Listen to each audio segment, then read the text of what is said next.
विश्वास वही, रफ्तार नहीं। बिहार में कोरोना संक्रमण के बीच चुनाव होने की संभावना है।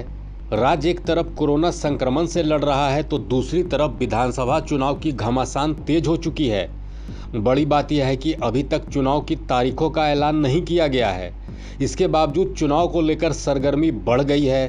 बड़ा सवाल यह है कि आखिर राज्य में कब चुनाव होंगे। इन सब सवालों के बीच बिहार में राजनीतिक खींचतान भी तेज है। बिहार में विधानसभा चुनाव के पहले ही राजनीतिक खींचतान देखने को मिल रही है।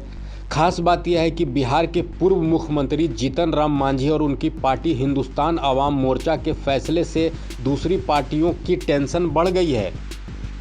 जीतन राम मांझी ने 3 सितंबर को एनडीए में शामिल होने की बात कह दी है।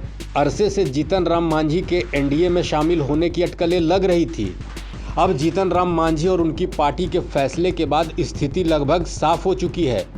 बिहार के सीएम नीतीश कुमार से जीतन राम मांझी की मुलाकात के बाद से ही तय माना जा रहा था कि वो एनडीए का हिस्सा बनेंगे। हालांकि एनडीए में उनके आगमन को लेकर संशय बरकरार था, जो अब खत्म होता दिख रहा है। माना जा रहा था कि एनडीए में शामिल होने के पहले जीतन राम मांझी सीट शेयरिंग को लेकर लगातार बातचीत कर रहे थे। अब उनकी पार्टी ने कहा है कि सीट शेयरिंग कोई मुद्दा नहीं है, वो चुनाव में एनडीए के साथ जाएंगे। जीतन राम मांझी की पार्टी के मुताबिक उनके लिए बिहार का विकास सबसे बड़ी प्राथमिकता है। हालांकि अंदर खाने ऐसी भी चर्चाएं हैं कि मांझी ने सीट को लेकर बात कर ली है। महागठबंधन से जीतन राम मांझी के अलग होने के बाद ही अंदाजा लगाया जा रहा था कि उनका एनडीए में जाना करीब करीब तय है। चुनाव के ठीक पहले मांझी ने एनडीए में जाने का फैसला ले लिया। ऐसी बातें सामने आ रही है कि जीतन राम मांझी जदयू कोटे की करीब 1 दर्जन सीटों पर अपने उम्मीदवारों को उतारेंगे। अधिकांश सीटें मगध क्षेत्र की है।